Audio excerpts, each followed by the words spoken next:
हे दोस्तों, मैं चिराग एक और वीडियो के साथ। तो आज हम देख रहे हैं marginal costing and break even analysis से रिलेटेड पास्ट ईयर के एंड इंपॉर्टेंट एमसीक्यूज। 15 एमसीक्यूज है, वन बाय वन चेक कर लेते हैं। सबसे पहला आपका दिसंबर 18 का, इसमें क्या बोल रहा है? एक company proposes to introduce a new product in the market. Company क्या कर रही है? मार्केट में नया प्रोडक्ट इंट्रोड्यूस करना चाह रही है। Company wants to maintain PV ratio at 25%। जो पुराना पीवी रेशियो था सेम ही मेंटेन करके रखना चाहती है कि जो सेल का कंट्रीब्यूशन है, सेल से रिलेटेड जो कंट्रीब्यूशन है वो 25% ही रहे, क्योंकि पीवी रेशियो का मतलब क्या होता है? Contribution upon sale. अगर वेरिएबल कॉस्ट प्रोडक्ट की 300 है, what will be the selling price? तो देखिए, अगर आप कॉमन लॉजिक भी लगाते हैं, नॉर्मल लगाते, तो अगर आपको चारों ऑप्शन दिखते तो आंसर 400 ही होता। क्योंकि दिमाग लगाइए, अगर वेरिएबल कॉस्ट 300 है और आपको पता है कि अगर आप पीवी रेशियो 25% मेंटेन कर रहे हो, मतलब सेल का जो कॉन्ट्रीब्यूशन है वो 25% है, तो सीधी सी बात है वेरिएबल कॉस्ट कम ही होगी और आपका सेल का पार्ट ज़्यादा ही होगा। नॉर्मल लॉजिक है, तो 100 तो हो ही नहीं सकता, 200 भी हो नहीं सकता और वेरिएबल कॉस्ट के इक्वल तो हो ही नहीं सकता। तो आपका 400 ही आंसर होगा। ये तो कॉमन लॉजिक था। लेकिन अगर आप फॉर्मूला के बेस पे पुट करते तो आपको क्या चाहिए? Selling price. तो जनरली आप क्या करते हैं? पीवी रेशो सेम मेंटेन कर रहे हो तो उसमें कंट्रीब्यूशन अपॉन सेल आता है, और कंट्रीब्यूशन का मतलब क्या है? Sales minus variable cost upon sale. अगर आप सेल को एक्स मानोगे और इसको पुट कर दोगे तो देखिए आपकी एक इक्वेशन बन जाएगी, 25/100 is equal to x minus 300/एक्स। क्रॉस मल्टीप्लिकेशन करो तो देखिए आ गया, और जैसे ये मल्टीप्लाई कर दिया तो देखिए 100x माइनस 30,000 आ गया। अब देखिए आपको पता है कि आपने यहाँ पे पुट कर दिया, इसको इधर पुट कर दिया तो साइन चेंज हो गया, या माइनस का हो गया प्लस का हो गया। 75x इज इक्वल टू 30,000 आया, x इज इक्वल टू 30,000/75 आके 400 ये निकल के आ गया। Simple part. और अगर आप नॉर्मल लॉजिक भी लगाते तो आप क्या बोलते हैं? यार मेरी वेरिएबल कॉस्ट कितनी है? 300, और मेरा पीवी रेशियो 25% है, तो इसका मतलब 1 में से अगर मैं 25% हटा देता हूँ तो बाकी जो प्रपोर्शन आ जाएगा वो सेल का 75% वेरिएबल कॉस्ट आएगा। Variable cost to sales ratio होता है। तो आपको पता है कि अगर 1 में से पीवी रेशो हटाते हैं तो बाकी रेशो जो आता है वो क्या आता है? Variable cost to sales ratio आता है। और मेरी वेरिएबल कॉस्ट कितनी दे रखी है रुपीज़ में? 300। जैसे ही उसमें मैं परसेंटेज का पार्ट नीचे डिवाइड करूँगा और इनटू 100 जो कि सेल को डिनोट कर रहा है वो लिखूंगा तो आपका क्या आएगा? 400 निकल के आ जाएगा। तो उसी के बेसिस पे एक फॉर्मूला जनरेट होके आ गया जो कि मैंने यहाँ लिख दिया है। तो अगर आपको कभी भी पीवी रेशो सेम पुराने पीवी रेशो की तरह मेंटेन करना है और आपको सेलिंग प्राइस निकालने के लिए बोले या सेल्स निकालने के लिए बोले, तो उस केस में आपको क्या चाहिए? या तो वेरिएबल कॉस्ट चाहिए या वेरिएबल कॉस्ट पर यूनिट चाहिए। हमें क्या दे रखी है? वेरिएबल कॉस्ट पर यूनिट, और नीचे क्या दे रखा है? Old variable cost to sales ratio. तो देखिए आपकी जो सेलिंग प्राइस है वो 400 रुपीज़ आ गई है। 300 रुपीज़ आपको दे रखी है, और ओल्ड कितना है? आपको बताया कि पीवी रेशो 25% है, तो variable cost to sales ratio कितना है? 75, और यही मेंटेन करके रखना चाहते हो तो एक फॉर्मूला मैंने आपको ये भी बता दिया। ठीक है, तो जो मैंने आपको थियोरटिकल पार्ट बताया था जितना भी मार्जिनल कॉस्टिंग और ब्रेक इवन का, उसमें मैंने मैक्सिमम फॉर्मूले आपको बता दिए। इसी तरीके से मैंने आपको ये फॉर्मूला भी बता दिया, ये भी कवर कर लेना। अब देखिए सेकंड बोल रहा है which one of the following is not correct. नवंबर 17 का है। देखिए फॉर्मूला क्या दे रखा है? मार्जिन ऑफ सेफ्टी का प्रॉफिट अपॉन पीवी रेशियो। आपको पता है कि ये रुपीज़ के लिए होता है, रुपीज़ के फॉर्म में निकल के आता है, वैल्यू के फॉर्म में निकल के आता है। अगर आप दूसरा और फॉर्मूला देखोगे तो क्या होगा? Actual sales minus break even sales. तो जनरली मैंने आपको बताया था ऐसे याद रखना, ब्रेक इवन सेल्स से जो भी आगे का पार्ट है वो मार्जिन ऑफ सेफ्टी को डिनोट करता है। ठीक है, जनरली आप ऐसे भी तो बोल सकते हो कि कंट्रीब्यूशन और उसमें से माइनस फिक्स कॉस्ट करते हो, तो अगर नो प्रॉफिट नो लॉस की सिचुएशन है वो ब्रेक इवन है, यानी जीरो पार्ट आ रहा है। तो ब्रेक इवन सेल से जो भी आप ज़्यादा कमा रहे हो, जैसे जनरली हम बोलते हैं ना प्रॉफिट कमा रहे हैं, तो वो एक तरीके से आप मार्जिन ऑफ सेफ्टी के फॉर्म में भी होल्ड करके रख सकते हो कि अगर मार्जिन ऑफ सेफ्टी हमारे पास पड़ी है तो इतना लॉस हम आगे के लिए बियर कर सकते हैं। क्योंकि देखिए जनरली सारे पार्ट डिसीजन मेकिंग के लिए काम आते हैं, तो जब भी हम मार्जिन ऑफ सेफ्टी मेंटेन करके रखेंगे तो कुछ ना कुछ सेविंग का पार्ट एक तरीके से बोल रहे हैं मेंटेन करके रख रहे हैं। और देखिए आपको मैं आगे बताऊंगा, क्वेश्चंस आएंगे जिसमें बोलेगा कि मार्जिन ऑफ सेफ्टी, या हम बोल सकते हैं कि फिक्स कॉस्ट इंक्रीज होने से या डिक्रीज होने से मार्जिन ऑफ सेफ्टी पे असर होता है या नहीं होता? तो होता है, क्योंकि प्रॉफिट का पार्ट साथ में आ रहा है। आपको पता है कि कंट्रीब्यूशन में फिक्स कॉस्ट लेस होता है फिर प्रॉफिट आता है, तो असर तो होता ही है। लेकिन पीवी रेशो जो कि जनरली किसकी बात करता है? Contribution upon sale. तो फिक्स कॉस्ट इंक्रीज डिक्रीज होने पर पीवी रेशो पे कोई असर होता है कि नहीं होता? ऐसे जनरली क्वेश्चन आ जाते हैं, तो ये थोड़े थोड़े लॉजिक आपको पता रहने चाहिए। तो देखिए margin of safety is equal to profit upon PV ratio, या actual sales minus break even sales, ऐसे भी बोल सकते हो। या परसेंटेज में निकालना है तो actual sales minus break even sales upon actual sales into 100 याद रख लेना। या मार्जिन ऑफ सेफ्टी रुपीज़ में दे रखी है, नीचे डिवाइड बाय क्या कर देना? एक्चुअल सेल इंटू 100 कर देना, परसेंटेज में आ जाएगा। ठीक है, यूनिट में निकालना है तो actual sale in unit minus break even sale in unit. इस तरीके से बहुत सारे फॉर्मूले हैं, मैंने पिछली वीडियोज़ में कवर किए हुए, कवर जरूर करना आप। अब देखिए पीवी रेशियो का कौन सा, ये change in contribution upon change in sales. Generally मैंने चेंज इन प्रॉफिट भी बताया था और कंट्रीब्यूशन भी लिखा था, तो ये भी सही है क्योंकि मैंने आपको बताया था कि अगर आपका रेलिवेंट डिसीजन मेकिंग की बात कर रहे हो जिसमें आप फिक्स कॉस्ट को ज़्यादा कंसीडर नहीं कर रहे हो, या बोल रहे हो कि एक पीरियड से दूसरे पीरियड में फिक्स कॉस्ट चेंज नहीं हो रही, तब आप कंट्रीब्यूशन भी ले सकते हो। लेकिन अगर आप देखना चाहो तो आप प्रॉफिट का पार्ट भी देख सकते हो, जहाँ पे आप बोल रहे हो कि यार इस साल फिक्स कॉस्ट अलग थी, अगले साल फिक्स कॉस्ट अलग हो गई, तो वो चेंज का पार्ट है, तो तब आप चेंज इन प्रॉफिट का पार्ट कवर कर सकते हो इसके लिए। तो चेंज इन कॉन्ट्रीब्यूशन बोलिए, चेंज इन प्रॉफिट बोलिए, फॉर्मूला आपका सही हो जाएगा। तो दो पर्टिकुलर पीरियड होंगे तब जनरली ये फॉर्मूला लग जाएगा। Break even point in units, तो देखिए fix cost upon contribution per unit, अगर रुपीज़ में बोले तो नीचे पीवी रेशो आ जाता है, ठीक है। ब्रेक इवन पॉइंट क्या है, वही ब्रेक इवन सेल है।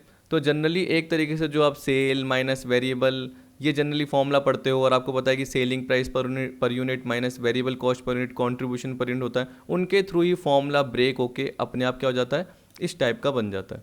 अब देखिए required sales to undesired profit बोल रखा है, तो ये गलत है। तो हमें क्या पूछा था कि इसमें से कौन सा ट्रू नहीं है, कौन सा करेक्ट नहीं है, तो हम क्या बोलेंगे, डी करेक्ट नहीं है, क्योंकि यहाँ पे क्या आएगा, fix cost plus desired profit upon PV ratio, क्योंकि हमें डिजायर्ड सेल्स का पार्ट बोला है कि डिजायर्ड प्रॉफिट कमाने के लिए, जैसे 1 लाख प्रॉफिट कमाने के लिए कितनी हमें सेल चाहिए, तो उस केस में हम क्या बोलेंगे, fix cost plus desired profit upon, अगर यूनिट में निकालना है तो कंट्रीब्यूशन पर यूनिट, अगर रुपीज़ में निकालना है तो पीवी रेशियो आ जाएगा। तो ये हम बोलेंगे ये गलत है, ये करेक्ट नहीं है, तो अपना ऑप्शन क्या होगा, डी। अब देखिए मैं तो एक्स्ट्रा फॉर्मूले आपको बताते जा रहा हूँ, इसलिए आपको याद दिला रहा हूँ बस। From the following two statement of assertion and reason indicate the correct code. Assertion आपको बोल रखा है, from the marginal costing approach point of view the marginal cost is compared with the purchase price.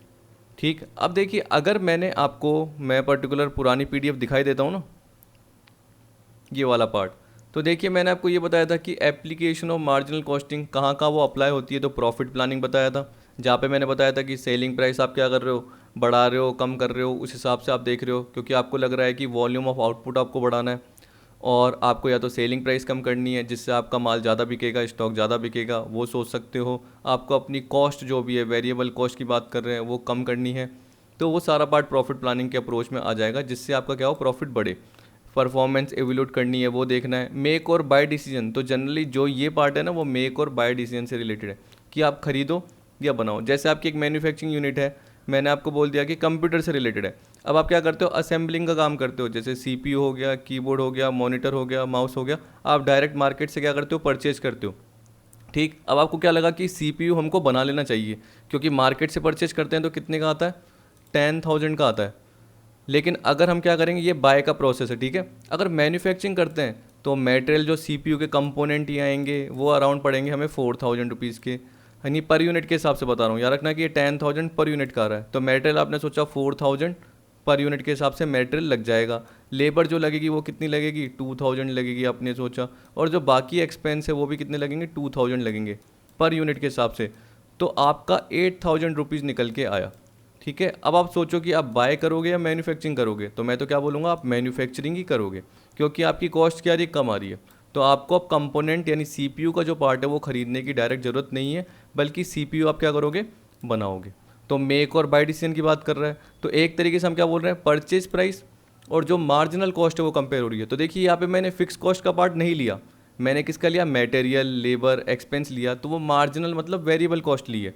तो marginal costing approach के point of view से marginal cost को purchase price से compare करते हो, बिल्कुल ठीक है। तो देखिए इस तरीके से आपको सोचना है, reason if the marginal cost is less than the purchase price it should be purchase rather than manufacture. उल्टा हो गया, इसमें गलत हो गया। कैसे, अगर ये बोलता it should B manufacture rather than purchase तो सही रहता। देख लीजिए, एक बार दिमाग लगा लीजिए। जैसे मैंने अभी आपको एग्जांपल बताया, तो उसमें मैंने क्या बताया कि जो भी सीपीयू का पार्ट है अगर आप परचेज करते हो तो वो 10,000 रुपीज़ का आपको पड़ता था, और मार्जिनल कॉस्ट अगर उसको मैन्युफैक्चरिंग करते हो, क्योंकि मार्जिनल कॉस्ट किससे रिलेटेड है, वेरिएबल कॉस्ट, तो जब भी मार्जिनल कॉस्ट का पार्ट सोचोगे तो क्या सोचोगे, यार मटेरियल, लेबर, एक्सपेंस, जो भी अपने वेरिएबल कॉस्ट का पार्ट है वो कितना लग रहा है, क्योंकि डिसीजन मेकिंग में जनरली हम फिक्स कॉस्ट का पार्ट अवॉइड करते हैं, क्योंकि हम क्या बोलते हैं कि वो नॉन कंट्रोलेबल होती है। देखो उसमें से कुछ पार्ट कंट्रोलेबल हो सकता है, सारी की सारी फिक्स कॉस्ट इरेलीवेंट नहीं होती, कुछ फिक्स कॉस्ट रेलिवेंट भी हो सकती है जिसको आप अवॉइड भी कर सकते हो, वो आपके ऊपर है, वो बिजनेस के मैनेजमेंट के ऊपर होता है। ये मत बोलना कि सारी फिक्स कॉस्ट क्या होती है, इररेलीवेंट होती है, नहीं, कुछ रेलिवेंट हो सकती है, तभी तो आप देखते हो कभी कभी कि पर्टिकुलर आपको फिक्स कॉस्ट बढ़ी हुई भी दिखती है कि ये 10% से बढ़ गई या 10% से कम कर दी किसी किसी क्वेश्चन में। तो वो क्यों होती है? क्योंकि आपको पता है कि किसी किसी पर्टिकुलर डिसीजन के लिए वो काम में आ सकती है। अगर वो कम ज़्यादा हो रही है तो वो रेलिवेंट हो जाती है। इसलिए हम सारी फिक्स कॉस्ट को नहीं बोलते कि वो इरेलीवेंट है, या हम बोल सकते हैं कि वो नॉन कंट्रोलेबल है, ऐसा नहीं है। कुछ फिक्स कॉस्ट कंट्रोलेबल भी हो सकती है। तो देखिए यहाँ पे हम मार्जिनल कॉस्ट की बात कर रहे हैं कि 8000 उसके मैन्युफैक्चरिंग पे लगी। तो आप खुद सोच सकते हैं कि अगर मैन्युफैक्चरिंग पे कम लग रही है तो आप मैन्युफैक्चर करोगे, जबकि यहाँ पे क्या बोल दिया, इट शुड बी परचेज।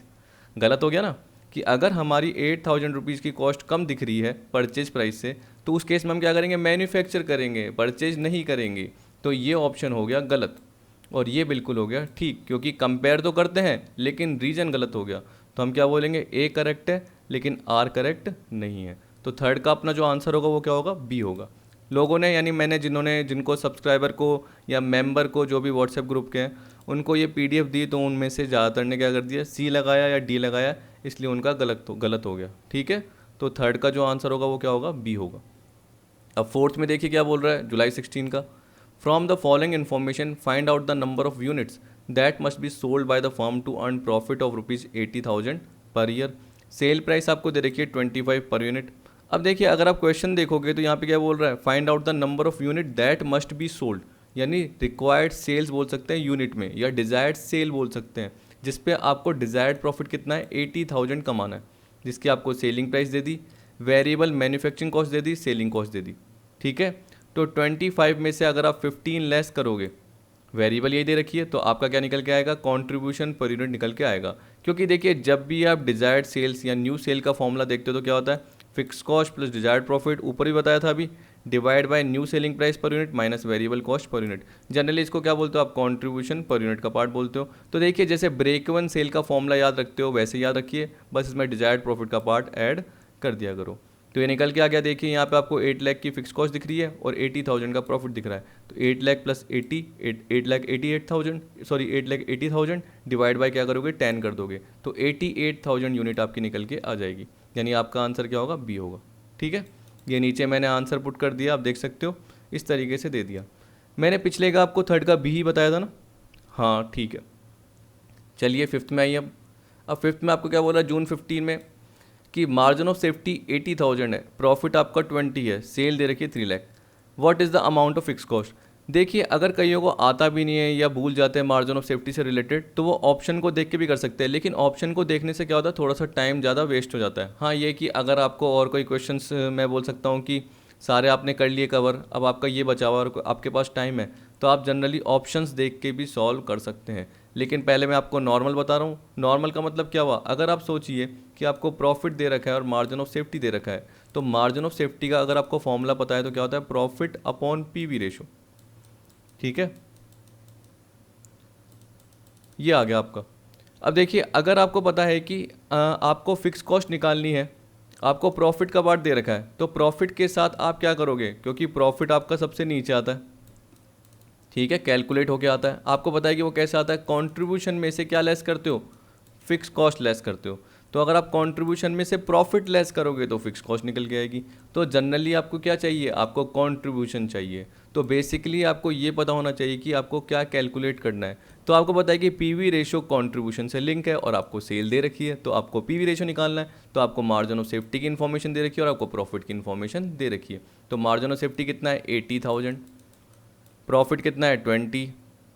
तो आप देख सकते हैं कि आपका पीवी रेशो कितना निकल के आ जाएगा, 25%। समझ गए, 20,000 अपॉन 80 इंटू 100। तो इस तरीके से आपका 25% निकल के आ गया। अब पीवी रेशो निकल के आ गया, अब लगा दीजिए कंट्रीब्यूशन अपॉन सेल करके। तो आपको पता है कि 3 लाख उसका 75 नहीं 25% करोगे तो कितना आएगा, 75,000 निकल के आ जाएगा। 3 लाख का 25% कीजिए तो आपको पता है कि सेल इंटू पीवी रेशो करते हो तो कंट्रीब्यूशन निकल के आ जाता है, जो कि मैंने नीचे पुट किया हुआ है। अब जैसे आप क्या करोगे, 75 और 20 का डिफरेंस देखोगे तो 55,000 आपका निकल के आ जाएगा फिक्स कॉस्ट का पार्ट। ये देखिए, एक मिनट थोड़ा इसको सही कर देता हूँ। तो आप देख सकते हैं यहाँ पे दिख रहा है मार्जिन ऑफ सेफ्टी रुपीज़ में दे रखा है 80,000, प्रॉफिट अपॉन पीवी रेशो निकल के आ गया 25%, यही मैंने आपको बताया। फिर आपने पीवी रेशो का फॉर्मूला पुट किया, जिसमें जनरली आपको पता है कि कंट्रीब्यूशन का मतलब क्या होता है, सेल्स इंटू पीवी रेशो। ठीक है, क्योंकि पीवी रेशो मतलब क्या होता है, सेल्स का जो कंट्रीब्यूशन है वो कितना पार्ट है, कंट्रीब्यूशन कितना पार्ट है, तो जनरली आपका वो रुपीज़ में निकल के आ गया कि 3 लाख का 25% है वो। अब देखिए 75,000 आपने यहाँ पुट करा, माइनस फिक्स कॉस्ट क्या is equal to profit, profit आपको दे रखा है। अब आपने जैसे इसको यहाँ पे लेके आए, इसको यहाँ लेके आए, तो आपका 55,000 आ गया। अब देखिए अगर आप ऑप्शंस के थ्रू निकालते तो आपको क्या करना पड़ता, पहले फिक्स कॉस्ट देखना पड़ता 55, फिर आपको ये 20 देखना पड़ता प्रॉफिट, तो आप क्या करते दोनों को जोड़ते तो 75 आता आपका कॉन्ट्रीब्यूशन। ठीक है, फिर आप क्या करते, जनरली सेल दे रखी है आपको 3 लाख, तो आप क्या करते कॉन्ट्रीब्यूशन अपॉन सेल करते 75 अपॉन 3 लाख करते, इंटू 100 करते, तो आपका क्या निकल के आता, पीवी रेशो निकल के आता 25%। तो देखिए अब आपका पीवी रेशो 25% आपका निकल के आया, और आपको ये मार्जिन ऑफ सेफ्टी और प्रॉफिट का पार्ट दे रखा है, तो मार्जिन ऑफ सेफ्टी का आपको पता रहना चाहिए था।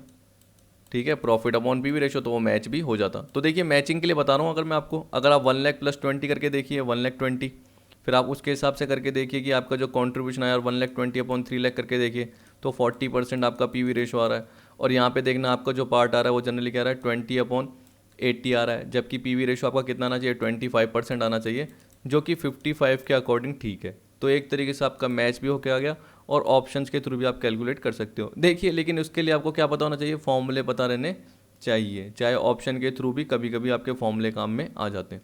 तो याद रखना कि आप आंसर्स के थ्रू भी करते हो। मैं कहीं भी कंपटीशन एग्जाम देता था तो जनरली मुझे मैथ्स नहीं आती थी, तो मैं क्या करता था ऑप्शंस के थ्रू ही सही करके आ जाता था। कभी कभी ऐसा भी होता है ना आपके साथ। तो देखिए यहाँ पे बोल रहा है margin of safety is calculated by using, दिसंबर 14 का है, प्रॉफिट अपॉन पीवी रेशो, तो आपको पता है यही होगा, fix cost upon contribution generally ये नहीं होगा, break even sales upon sales ये भी नहीं होगा, क्योंकि ये तो एक तरीके से क्या बोल रहा है कि सेल्स का कितना % ब्रेक इवन सेल है, हम ऐसे बोल सकते हैं। प्रॉफिट अपॉन सेल ये भी कोई पर्टिकुलर ऐसा स्पेसिफिक रेशो नहीं है, तो आप प्रॉफिट अपॉन पीवी रेशो बोलोगे, 6 का ए। तो आप देख सकते हैं एग्जाम में इस टाइप से सिंपल आए हुए। अब 7 देखिए, उसके बाद इतना ज़्यादा टिपिकल नहीं है, बस 7th है, उसके बाद आपके नॉर्मल से। तो देखिए बोल रहा है पीवी रेशो एंटरप्राइज का दे रखा है 40%। अब बोल रहा है to offset 10% decrease in selling price how much sales must be increase, 10%, 20%, 25%, 40%, जून 14 का ये। देखिए अब इसमें देखना कि जो पीवी रेशो है ना 40% है, और ये नहीं बोल रखा कि पीवी रेशो सेम रखना है, ऐसा नहीं बोल रखा। यहाँ पे बोल रहा है to offset 10% decrease in sale price. अगर देखिए आपने सेलिंग प्राइस पर यूनिट को 10% डिक्रीज किया तो पीवी रेशो तो चेंज होना ही है, आपको पता है, क्योंकि मैंने आपको बताया था सेलिंग प्राइस में अगर चेंजेस होता है और वेरिएबल कॉस्ट में चेंजेस होता है या सेल्स मिक्स में चेंज होता है तो जनरली हम क्या बोलते हैं पीवी रेशो पे असर होता है। फिक्स कॉस्ट में चेंजेस होने से नहीं होता, आउटपुट में चेंजेस होने से नहीं असर होता कि 1 लाख यूनिट की जगह 1,20,000 यूनिट बेच दी, या सेल्स बोल दिया कि सेल्स क्या हो गई 20% से बढ़ गई, तो हम सेलिंग प्राइस की नहीं बात कर रहे, सेल्स की बात कर रहे हैं। तो जनरली वो आउटपुट से रिलेटेड होता है। तो यहाँ पे ये बोल रहा है कि how much sale must be increase, ताकि इसको ऑफसेट किया जा सके कि हमने कोई जैसे मान के चलो कि प्राइस 50 रुपीज़ है, उसका 10% कम कर दिया 45 रुपीज़ कर दिया, तो उसकी वजह से जो हमारा मान के चलो कि टोटल सेल्स है उस पर असर हो सकता है। तो उस केस में हम क्या बोलेंगे कि जो सेल्स हम कितनी बढ़ाएंगे जिससे उस केस में जो ये इसका पार्ट है, जो डिक्रीज का पार्ट हुआ है, उसको ऑफसेट किया जा सके।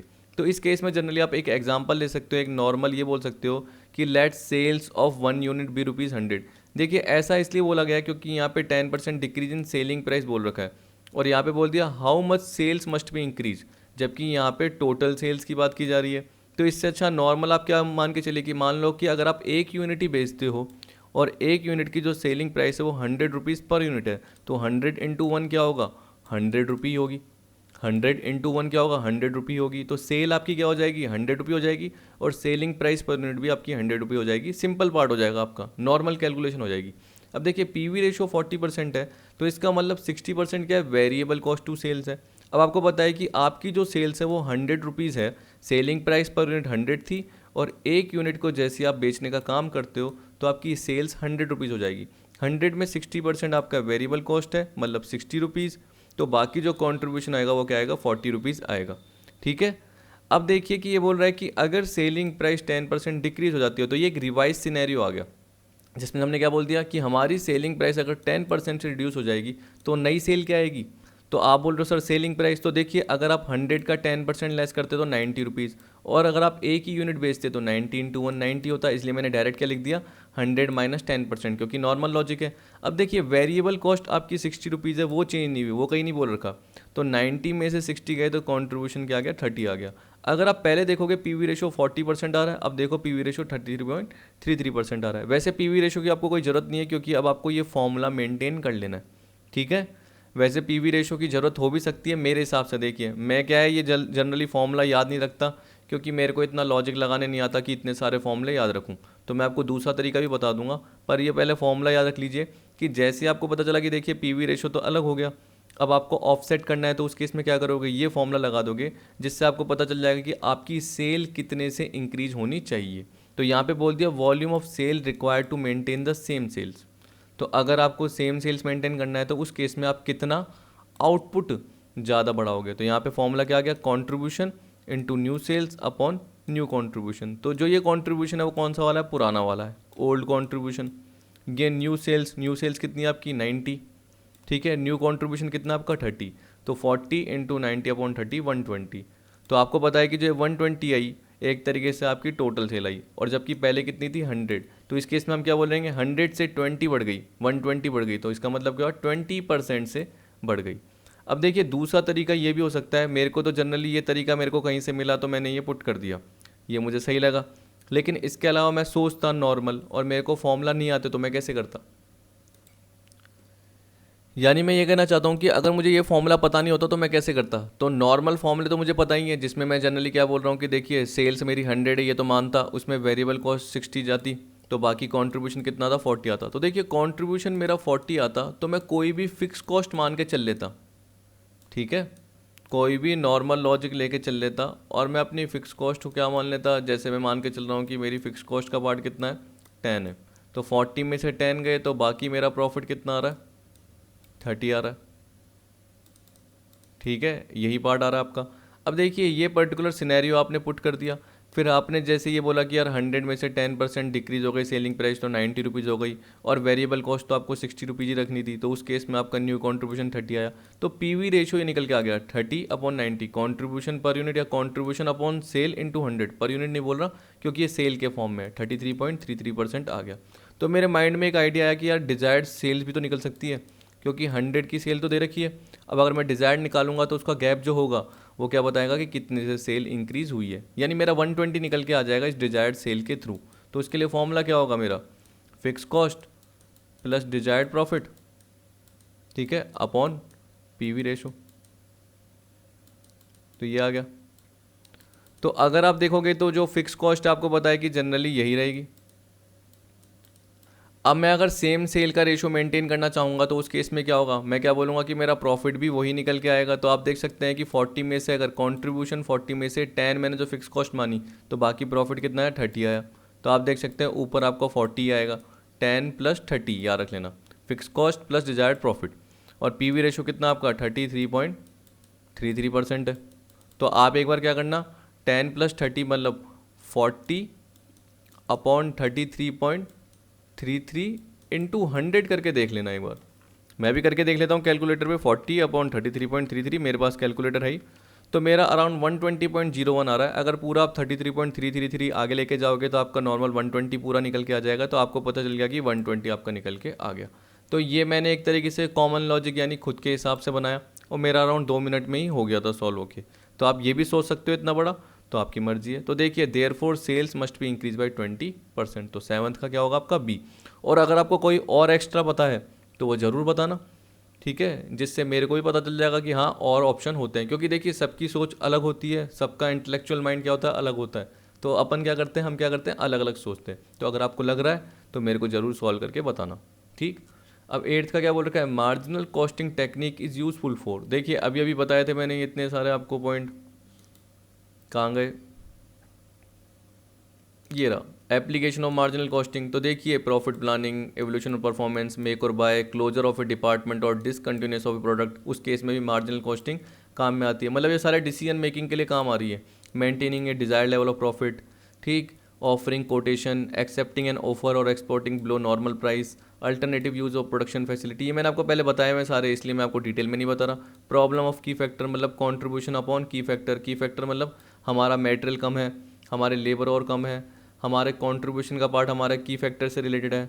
तो उस केस में हम क्या करते हैं, जो भी कंट्रीब्यूशन आता है डिवाइड बाय क्या करते हैं, जैसे कंट्रीब्यूशन की फैक्टर है, सेल की फैक्टर तो डिवाइड बाय क्या करते हैं, सेल कर लेते हैं। मेटेरियल की फैक्टर है तो डिवाइड बाय क्या करते हैं, रॉ मेटेरियल केजी में डिवाइड कर देते हैं। लेबर और की फैक्टर तो डिवाइड बाय लेबर और, तो क्या आ जाता है, कंट्रीब्यूशन पर आवर आ जाता है, उसको रैंक दे देते हैं और उस हिसाब से हम क्या करते हैं, उस पर्टिकुलर प्रोडक्ट को पहले प्रोड्यूस करते हैं जिसकी रैंक सबसे ज़्यादा आ रही है, जिसका कंट्रीब्यूशन सबसे ज़्यादा आ रहा है। ठीक है, फिर इसी तरीके से सूटेबल प्रोडक्ट मिक्स सेलेक्ट करना, जो कि आपको पता है कि A B C D, तो आप उसमें 30%, 40%, 20% कैसे मिक्स कर रहे हो पर्टिकुलर पार्ट को, वो सारा दे रखा है। तो आप देख सकते हो कि यहाँ पे आपको यही दे रखा है, marginal costing technique is useful for make or buy, profit planning, shut down decision. बिल्कुल ठीक है। तो 8th में क्या आएगा आपका D, all of the above. फिर आपको बोल रहा है improvement of PV ratio can be done by. अगर अभी आपने मेरे से ऊपर देखा, मैंने पीवी रेशियो में आपको वैसे ही वर्बली बोल के बता दिया था और पहले भी बताया हुआ है। तो देखिए सेलिंग प्राइस इंक्रीज करके, क्योंकि सेलिंग प्राइस पर यूनिट बढ़ेगी, तो उस केस में आपको पता है कि सेलिंग प्राइस पर यूनिट में से अगर वेरिएबल कॉस्ट उतनी ही है वो कम किया तो कंट्रीब्यूशन पर यूनिट बढ़ेगा। अगर कंट्रीब्यूशन पर यूनिट बढ़ेगा और नीचे आपकी सेलिंग प्राइस पर यूनिट है, इंटू 100 करोगे तो सीधी सी बात है पीवी रेशो आपका बढ़ेगा ही बढ़ेगा। पहले कोई भी एग्जांपल लीजिए, 10 और 4 कर दीजिए, उसमें आपका 6 आ रहा है, तो आपका यानी कितना आ रहा है, 60% आ रहा है। अब 10 की जगह सेलिंग प्राइस को 12 करके देख लीजिए। अगर आपको नहीं समझ में आता तो इस तरीके से करोगे तो आसानी रहेगी। तो पहले देख सकते हो 60% आ रहा था, अब अगर आप क्या करोगे 8/12 इंटू 100 करोगे, यानी कितना आता है ये, समथिंग 66.67% आता है। तो इसका मतलब 6.67% से आपकी क्या हो गया, पीवी रेशो इंक्रीज हो गया, इंप्रूवमेंट हो गया। अल्टरिंग सेल्स मिक्सचर, तो देखिए ये तो मैंने आपको बताया हुआ है, पहले का पहले एग्जांपल भी बताया हुआ है कि कंट्रीब्यूशन का जो जो वो बताया था, total contribution upon overall PV ratio. तो उस केस में क्या था आपका, ब्रेक इवन पॉइंट निकल के आ जाता है ओवरऑल, बताया था मैंने, नहीं सॉरी, टोटल कंट्रीब्यूशन अपॉन, मैंने आपको क्या बताया था, जो टोटल सेल्स का पार्ट था, तो आपका क्या निकल के आ जाता था, पीवी रेशो का पार्ट निकल के आता था, ओवरऑल पीवी रेशो का पार्ट निकल के आ जाता था। तो उस केस में आपको पता है कि सेल्स मिक्सचर को ऑल्टर करके ओवरऑल पीवी रेशो निकाल सकते हो। तो increasing sales price, altering sales mixture, reducing variable cost. जैसे ही आपने एग्जांपल लिया तो इसमें क्या कीजिए कि 10 रुपीज़ ही रखिए सेलिंग प्राइस और वेरिएबल कॉस्ट को 3 कर दीजिए, तो आपको पता है कि आपका 7 आएगा। तो पहले आपका क्या था, 60% था, अब देखिए 7/10 इंटू 100 करोगे तो 70% हो जाएगा, तो पीवी रेशियो इंप्रूव हो जाएगा। तो उसी वक्त हैंड टू हैंड एग्जाम्पल बना के आप कर सकते हो। तो A, B और C हम क्या बोलेंगे, ऑल ऑफ द अबव। अब देखिए 10th में क्या बोल रहा है, given below are two statement, one label as assertion and the other label as reason. Assertion, only the relevant cost should be taken into consideration for decision making. अब देखिए आपको ये तो पता ही कि डिसीजन मेकिंग के लिए relevant cost ही ली जानी चाहिए। अगर मैं बोलता हूँ कि पर्टिकुलर एक 80% का लेवल है और एक 100% का लेवल है, तो आपको 80% पे आउटपुट बेचना चाहिए, 100% पे बेचना चाहिए, या प्रोडक्शन की बात कर रहे हो, प्रोडक्शन करना चाहिए, तो वो किस पे करना चाहिए, आप ये मान के चलो कि जितना प्रोडक्शन होता है वो सेल करते हो, तो लेवल ऑफ एक्टिविटी क्या होनी चाहिए, 80% या 100%। तो उस केस में आप किसको कंसिडर करोगे, आप वेरिएबल कॉस्ट को कंसिडर करोगे, जो कि आपने मार्जिनल में भी देखा था। पर आप फिक्स कॉस्ट को भी कंसिडर कर सकते हो अगर वो चेंज हो रही है। कहने का मतलब अगर 80% में मैं बोल रहा हूँ कि मान के चलो 50,000 दे रखी है फिक्स कॉस्ट, लेकिन आपने क्या बोला कि 100% पे वो 10% से बढ़ जाती है। जब भी 100% लेवल ऑफ एक्टिविटी होता है तो वो 10% बढ़ जाती है, मतलब वो 55,000 होती है। तो इस केस में ये भी रेलिवेंट है क्योंकि वो 5,000 से बढ़ गई। तो यहाँ पे हम बोल सकते हैं कि देखिए ये तो ठीक है, रेलिवेंट कॉस्ट ली जाती है डिसीजन मेकिंग के लिए। रीजन में क्या बोल रहा है, all variable cost are relevant cost, हाँ हमें पता है, and all fix cost are irrelevant, ये गलत हो गया। तो इसलिए हमारा क्या हो गया, रीजन का पार्ट पूरा रॉन्ग हो गया। क्यों, क्योंकि याद रखना कि कुछ फिक्स कॉस्ट होती है जिसको आप क्या कर सकते हो, अवॉइड भी कर सकते हो, और कुछ फिक्स कॉस्ट आपकी क्या होती है, बढ़ भी जाती है। ये नहीं कि अगले पार्ट के लिए वो फिक्स ही रहेगी। तो ये बोल रहा है कि ज़रूरी नहीं कि सारी फिक्स कॉस्ट इररेलिवेंट हो, कुछ फिक्स कॉस्ट रेलिवेंट भी हो सकती है, किसी फिक्स कॉस्ट को आप अवॉइड भी कर सकते हो, अवॉइडेबल भी हो सकती है। ठीक है, इसलिए हम ऐसा नहीं बोलते कि सारी फिक्स कॉस्ट इररेलिवेंट है, कुछ फिक्स कॉस्ट रेलिवेंट भी होती है। इसलिए रीजन आपका क्या हो गया, गलत हो गया। तो 10th में हम क्या बोलेंगे, अपना जो आंसर है ए करेक्ट है, लेकिन आर क्या है, रॉन्ग है।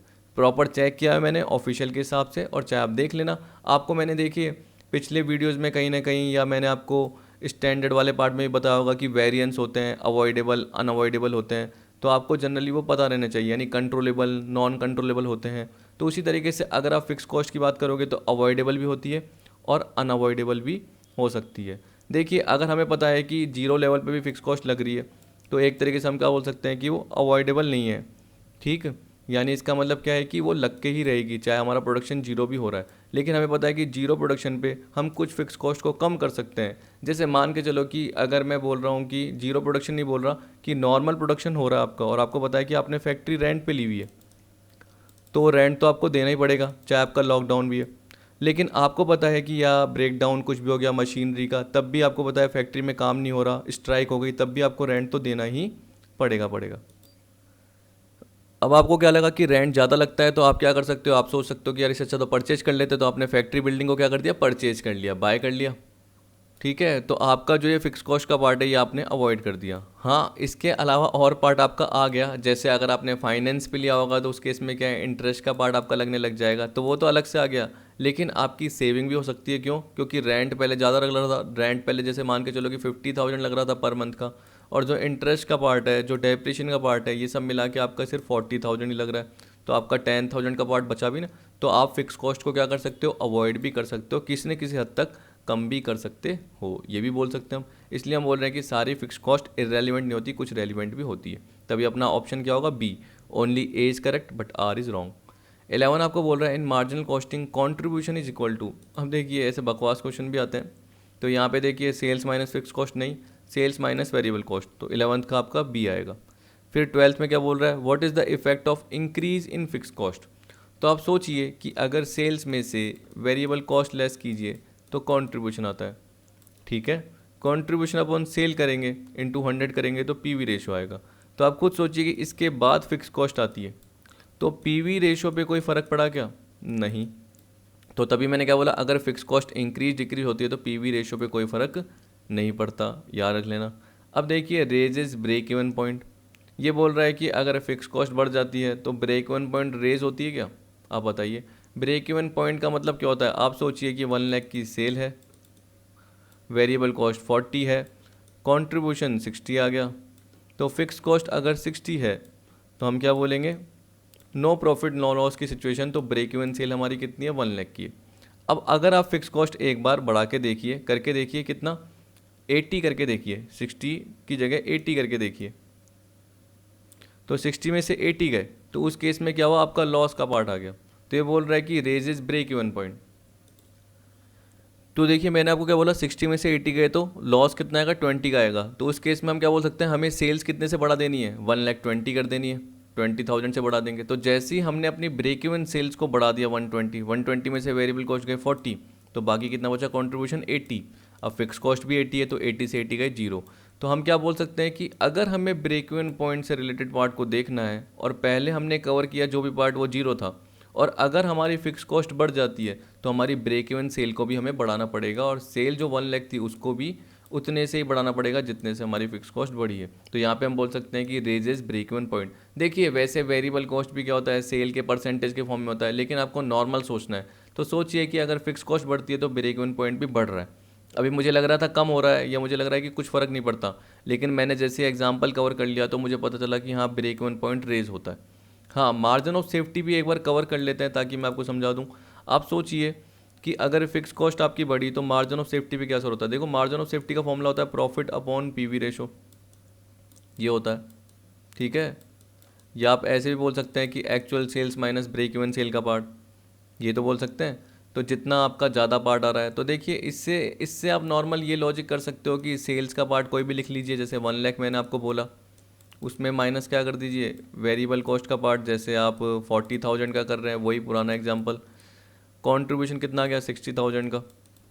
अब आपकी फ़िक्स कॉस्ट आप कोई भी ले लीजिए, पहले नॉर्मल 20,000 ले लीजिए, तो आपका प्रॉफिट कितना आएगा, 40,000 का आएगा।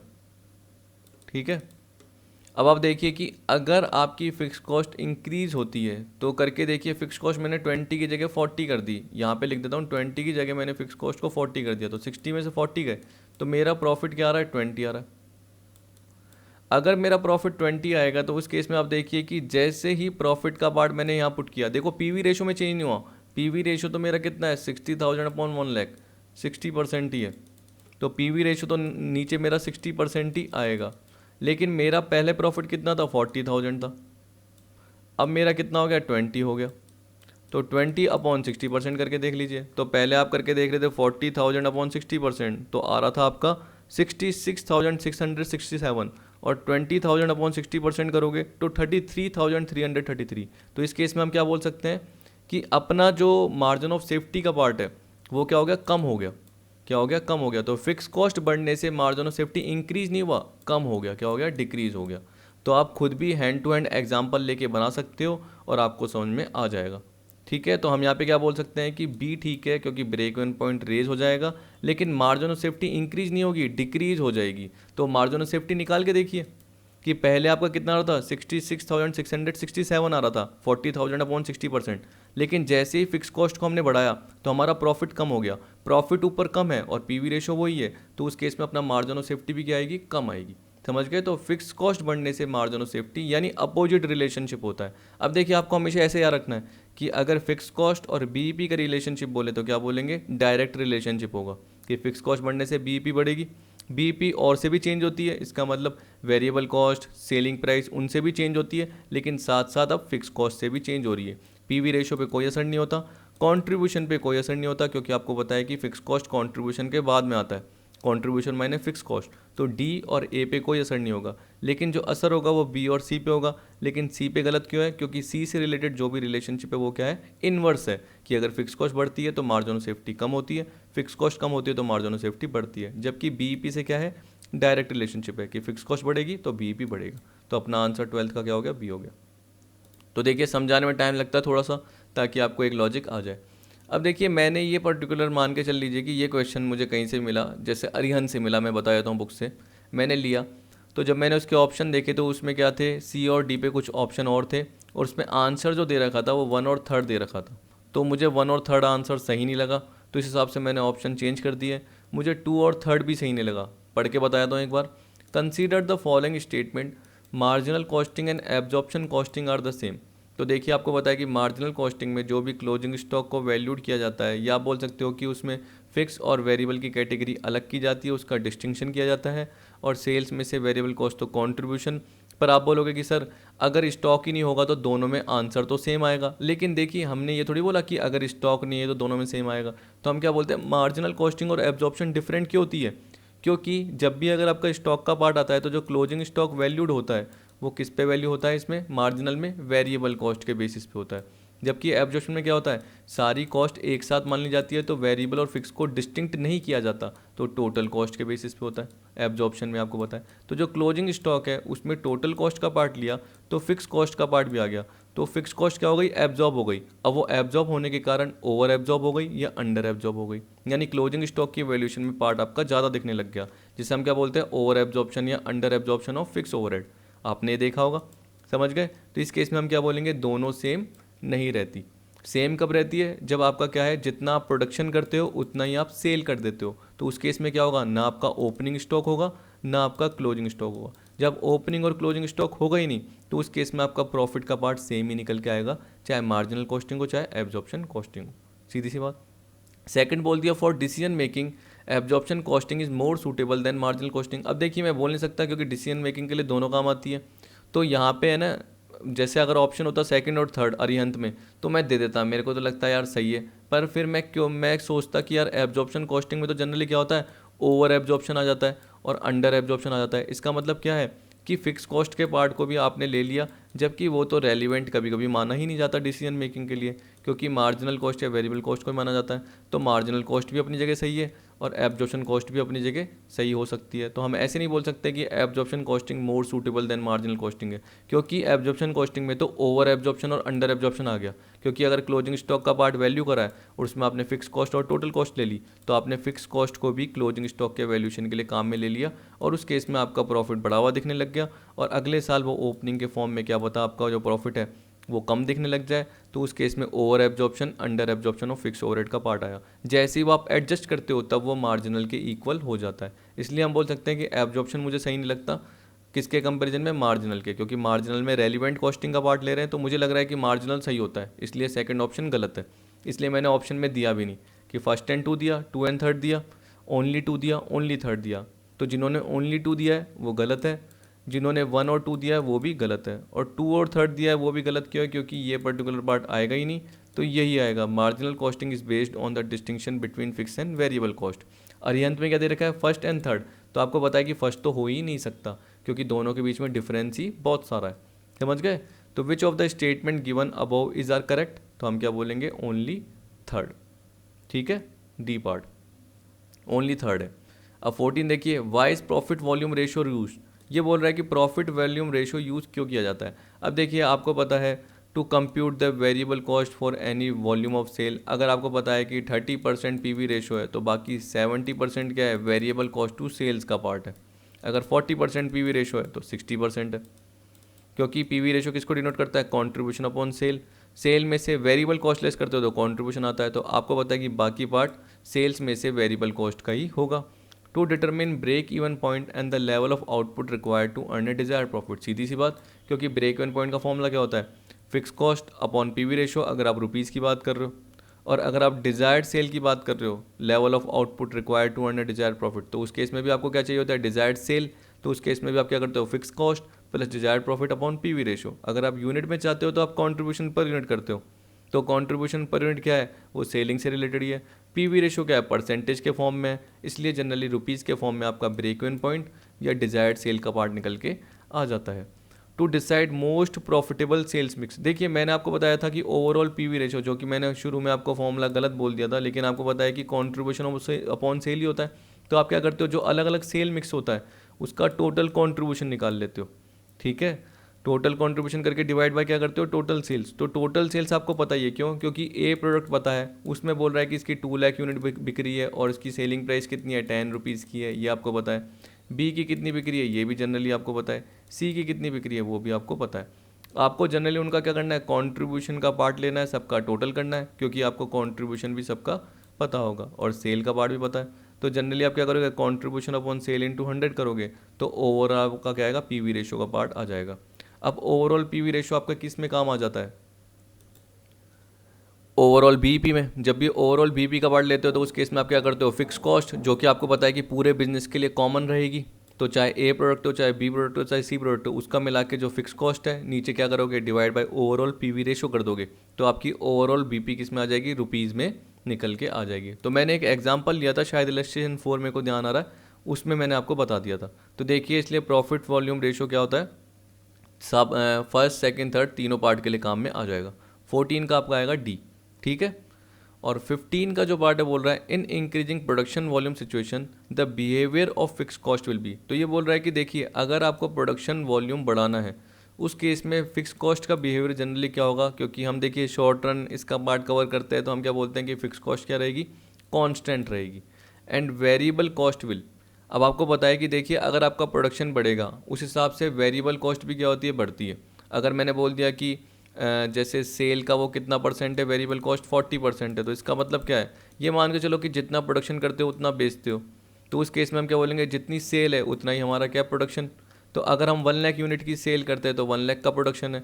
वैसे ही अगर हम बढ़ा देते हैं, यानी 1,50,000 कर देते हैं, तो आप देख सकते हैं कि 1,50,000 का, पहले 1 लाख का 40% 40,000 वेरिएबल कॉस्ट थी, और 1 लाख का 40% 60,000 वेरिएबल कॉस्ट है। तो आप देख सकते हो 40 से 60 हो गई।